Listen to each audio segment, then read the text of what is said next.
Hello there, my name is Wheelie, and welcome to the channel. Today, we're having some fun designing some cute characters. I live in the country, I'm surrounded by trees and fields, which means I'm surrounded by insects. The insects that have been in my face the most lately has been moths. Moths are everywhere, in and around my house right now, which I'm not really complaining about. I love these little guys. When they aren't flying straight into my face or into danger. Why do they yearn for my shower? There's plenty of water outside where they came from. They keep trying to go in it and die. Anyways, moths. I'm drawing moths this go around. I didn't just want to draw moths. I wanted a second theme for them. So I picked fruits, just cause I thought it'd be a cute combo.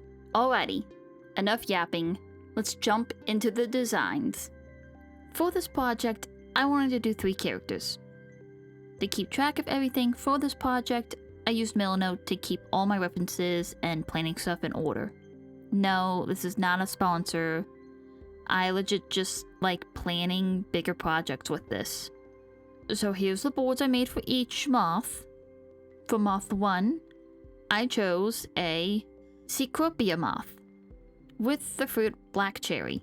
I like the combo of a cute pixie cut or small bob hairstyle and a cute corset dress. For moth 2, I went with a Poriri moth. I wanted a cute moth to combine with a lime theme, and I thought they were the cutest. The third and final moth I chose was an imperial moth. The fruit I chose for this one should be obvious. That's a banana right there. So a banana it shall be. I wanted to start thinking more about the character design part, so for each character, I started with fully designing them.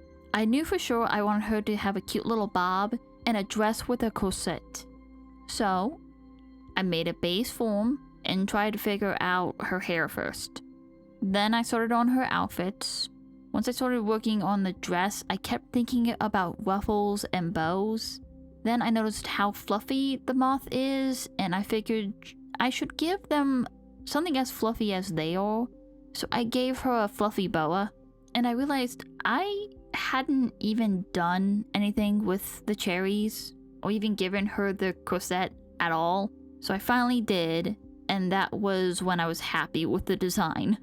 So I started finalizing that one. I gave her face, added her wing details, and fixed her hands. Because it felt wrong to give her normal hands, but weird buggy feet, so I changed those to match. The colors were a struggle for me. The first pass of colors I hated. Then I remembered this is supposed to be a black cherry, not a normal cherry, so I needed to add in some of the darker tones. And for the love of my eyes, tone down the red. I did a rough pass at her wings, and she was done. With her design finished, I went to the thumbnails. I'd be using her as the base point for the other 2 illustrations, so I spent a bit of time figuring out what I was going for, and I landed on this grid collage look. I tested out a few versions of that till I found one that I liked. With a thumbnail done, I could get into the final step, the actual illustration. She looked a little weird during the sketching phase. I think it was mainly due to her eyes. With the style of eyes I was going with, seeing them sketched out like that is a little jarring.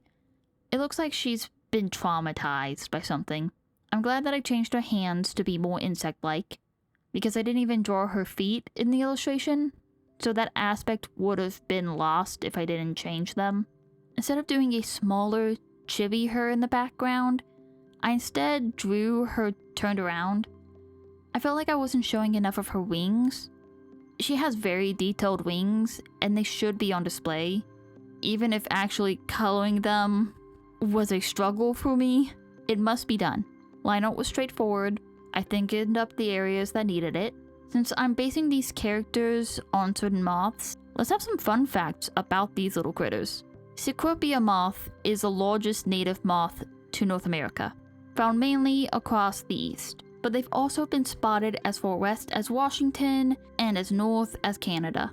They're a member of the giant silk moth family. I'm not gonna say the official name because I would butcher that worse than I'm probably butchering Cecropia. Speech impediments are fun, aren't they? These moth larvae are usually found on shrubs and maple trees. They have also occasionally been spotted on birch and cherry trees, though. Cherry trees, cool. Didn't learn that till I was making the script for this. All the eating they do it while they're caterpillars because they lose their mouths in adulthood. Okay, back to the art. For the colors, I tried to keep everything cohesive while still having a variety of colors in the more semi-realistic section of cherries. I wasn't sure how that section of cherries was going to turn out, but I'm pretty happy with how they ended up, especially since I never tried to draw or render anything even slightly realistic. It was also just fun to do, playing with that many variations of colors. It was fun figuring out how to blend them in a way that didn't look muddy or like I was doing too much. I'm glad I kept one section of this really simple, with the column being the same simple cherry design as on her dress. Once I was done rendering, I put on my final layer effects, a border around her in the cherry, and my signature to finish her off. That's 1 of 3 done.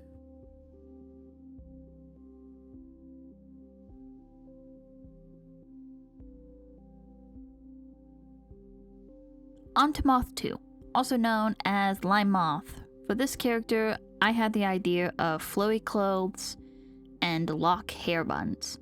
I already had a vision of how she would overall look, so the main thing I was trying to work on were the actual clothes details and the flow of the hair. I liked details from each of the first 2 ideas, so I combined those 2 to get the final version. Now, there is a detail about this moth that I didn't hold tightly on to. This moth actually looks different based on if it's male or female. I didn't really want to follow that because I actually liked how they both looked so much that I kind of combined them. So the fluffy underside of the wing is based off of the male version, while the back is the female. Color palette of the wing I also gave her the male's version of, so it's a blend of both wings. This is a channel that heavily believes gender is a construct, and I do what I want here. So they have both male and female wings, they present female and go by she, they. That is all. Now on to the thumbnails. I wanted these 3 to match and kind of line up together, so I already knew basically what I was doing, and I already knew that I needed one that showed her wings and the others to show her fruits. So I was basically just thinking about what kind of pose she should have, and I added a small panel for lime tree flowers because I think they're really cute, and I already have them sprinkled across her design, so it was a nice added touch. Onto the illustration. In the sketching process, I found it easy to use a large size brush to build out the shape of the hair and then carve it out and add details of each lock afterwards. That made drawing out and following the flow of each lock easier for me. Unfortunately for me, I used double the time I saved in the sketching process in the line out process, even though I didn't realize it at the time. I didn't understand my mistake until I was rendering the hair. What are you talking about, Willie? What did you do? Well, if you might have noticed, to better show volume and flow of each lock, I used small lines in the hair. I did those small lines on the same layer as the other lines, so once I got to the hair rendering and the lines were a bit too drawing for my liking, I wanted to color them instead of them being pure black. So I had to go back and carefully recolor each line, trying not to affect the outside line art too much. So I was just going back and forth over lines. Was it worth it? Yes, of course. She looks so flippin' cute. Did it also take forever to do? Yes, but this is a learning moment.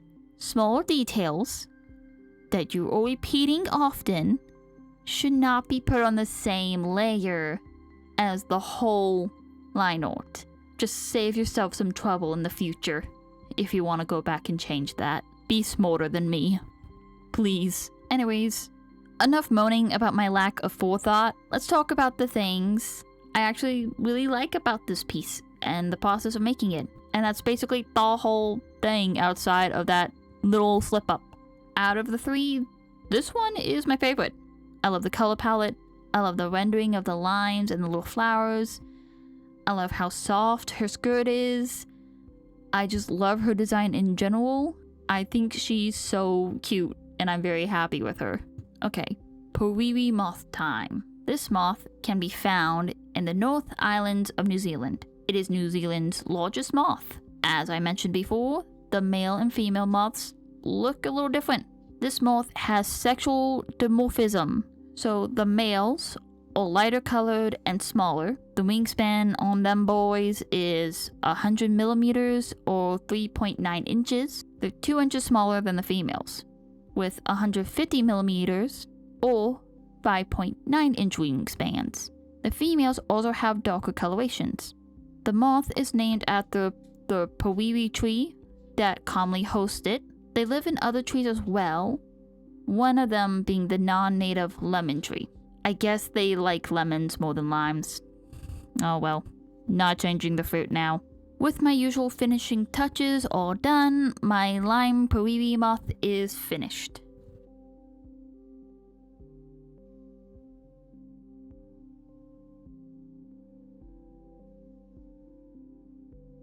Now, when I picked this moth, all I thought of was a banana. So, for the Imperial moth, he got the banana theme. So the design idea was pretty simple. Tall, lanky character with something that can peel off of them, and hair that has to go around his giant antenna. Once I got 3 ideas out, I slapped together the pieces that I liked from each of them for the final design. This design feels the simplest to me, yet still visually interesting thanks to all of his splotches. For the thumbnail, he was quick to figure out since he's the last of the trio. I changed up his section of the wings since his pattern is so simple. I let him hit a cool guy pose instead. Illustration time. Out of all of these characters, this guy has been the quickest one to make in every step of the process. Maybe it's because he's the last one and I'm in a flow state now. But it's probably just because his design is so simple. Simple but effective. The longest part of this illustration was the background. Just rendering the bananas took a little bit, but it actually wasn't that bad at all.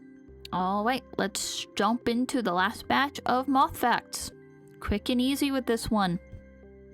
The Imperial moth is found along the east of both South and North America. They have a wingspan between 80 millimeters or 3 1/8 inches and 174 millimeters or 6 7/8 inches. The colors and patterns of these moths vary largely, but they are always mainly yellow. These moths also have sexual dimorphism, though it's not as noticeable as the Poriwi moth. Males have more blotches, larger and broader antennas, and a spot on the abdominal segment. Females are larger and they have more yellow on them than males. With all that said, and the wrapping up, Banana Man is done. And that's all 3 moths finished.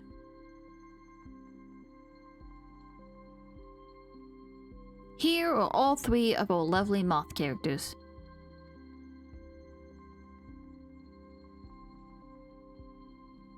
Not only do they look nice on their own, they look just as good all together. This was a fun video to put together. I like this way of formatting too. I hope you guys enjoyed it as well. I hope the little fun fact sections weren't too drawing.